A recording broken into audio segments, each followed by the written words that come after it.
Il-marċi, l-innijiet u l-kuluri aħmar u blu ħon u triq il-kbira San Giuseppe il-Ħamrun waqt il-marċ ta' filgħodu tal-festa ta' San Gejtanu.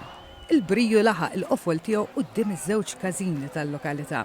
L-ewwel il-banda magħrufa tat-Tamal tinkil lill-oħrajn quddiem il-każin tagħhom.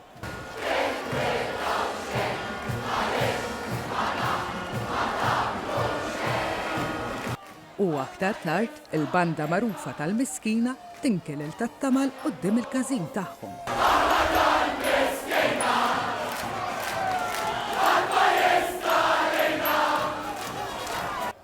Kif tgħaddi dik in-nofsija u l-marċi b'għaddej, il-każini jerġgħu jiftħu l-bibien tagħhom u tara li l-partitarji tal-każin oppost jidħlu fil-każin li jkunu għadhom kemm inkew biex ibillu griżmehom. TVM News iltaqa' maż-żewġ presidenti taż-żewġ każini tal-Banet, il-President tal-Għaqda Mużikali San Gejtanu Nigel Vella u l-President tas-Soċjetà Mużikali San Giuseppe Mario Karabott. It-tnejn stqarrew li l-membri tal-kumitati taż-żewġ każini tal-Banet huma fost l-aktar impenjati fit-tħejjiet tal-festa is-sena kollha, iżda din is-sena bil-bost aktar. F'Settembru li ġej iż-żewġ każini ħammorru Ruma bil-Vara ta' San Gejtanu b'kollox u allura il-preparamenti doppjiet nitkellmu fuq ftit ġimgħat issa u allura llum tilħaq il-qofola xi jum il-festa. Fil-verità il-ħamru popolari għallum, imma l-verità hi li ġimgħa sħiħa jkun hawn il-masess u dik jagħmel waħda mill-ikbar festi ta' Malta li hija l-ikbar festa ta' Malta. Għala soċjetà tibda taħseb mill-ewwel. Kellna preparamenti kbar biex immorru Ruma, allura issa nkomplu għaddejjin dal-15 tliet ġimgħat nippreparaw għalhem u l-festa titlob ħafna xogħol u tittaħdem is-sena kollha.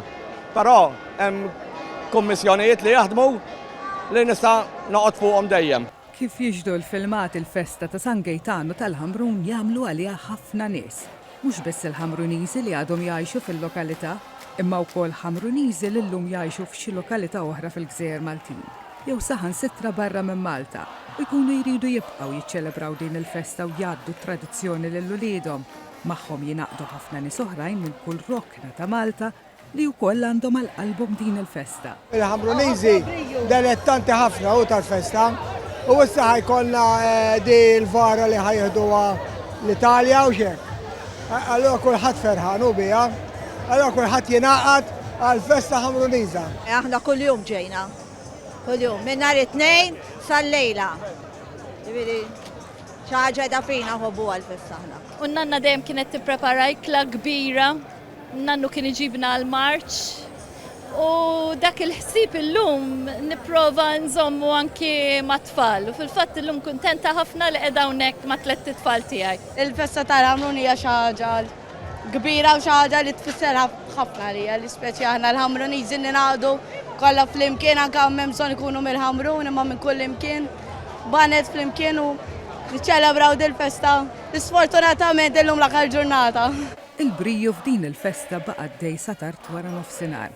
Fis-7 ta' filgħaxija mbagħad ħarġet il-purċissjoni bil-vara tal-Qaddis Batrunk San Gejtanu.